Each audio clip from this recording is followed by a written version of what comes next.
851, turn right heading 180. 14 Papa, turn right 245, report localizer established 27. If you might recall, recently I covered an updated look at the situation of Emirates. However, today, with the industry moving so quickly, I have two brand new updates for you all surrounding their operations and financial support.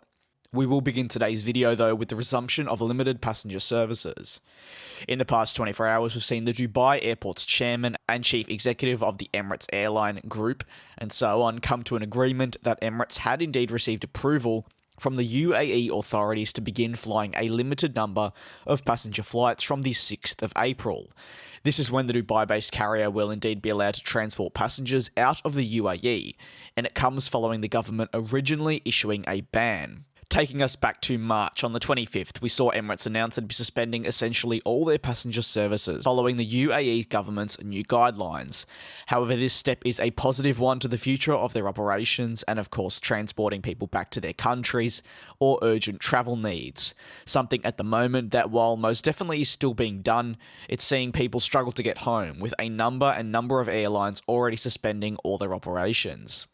The chairman and chief executive said over time, Emirates looks forward to the gradual resumption of passenger services in line with the lifting of travel and operational restrictions, including assurance of health measures to safeguard our people and customers. Their safety and well-being will always be our top priority. As for Emirates Sky Cargo, it was made known that these particular flights that will be operating with passengers will indeed help support trade activities. With, at this point on flight radar, the majority of still operational flights in countries such as France, even more widely Europe at the moment, being strictly freighter operations, especially as the evening passes. We're seeing these airlines fly crucial medical supplies to countries in need and more. It's a fantastic job and is seeing passenger aircraft also be utilised. The second bit of coverage today is from around 48 hours ago, so 2 days ago, and focuses on the situation at Emirates, which, as we know, is quite unique. The financial situation at Emirates, which is, as we know, quite unique in it being a bit more protected than some of the other airlines, potentially facing a collapse should the situation continue for the foreseeable future, and if they don't receive any backing.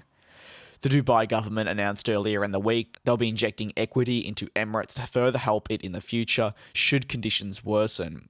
It comes as the major carrier is deemed a key asset to Dubai, without a doubt I can agree on that, and in addition, with it being an international aviation hub, it's a major focus for them. With tens of millions of passengers carried every year, in fact 50 plus million passengers carried last year, it's a big one. And Dubai Airport has become one of the biggest airports in the world. It's not only the hub for Emirates, but over time it's become a major transit point for European travellers, Asian travellers, American travellers, and even travellers from Australia. Emirates had already made the decision to reduce the salary of its staff for the period of 3 months, as mentioned in the Situation At video. They'll be seeing cuts ranging from 25% to 50% for the same period, for the period of 3 months, with the Emirates president himself taking a full basic salary cut for the same period of 3 months as the employees. That's just a brief update on the situation at Emirates, following the carrier originally announcing a suspension to its services and so on. I do hope you all enjoyed this video. If you did, feel free to drop your thoughts in the comments or across over on my Twitter page. Until then, I'll see you all in the next video, and I do really appreciate your support. Stay safe.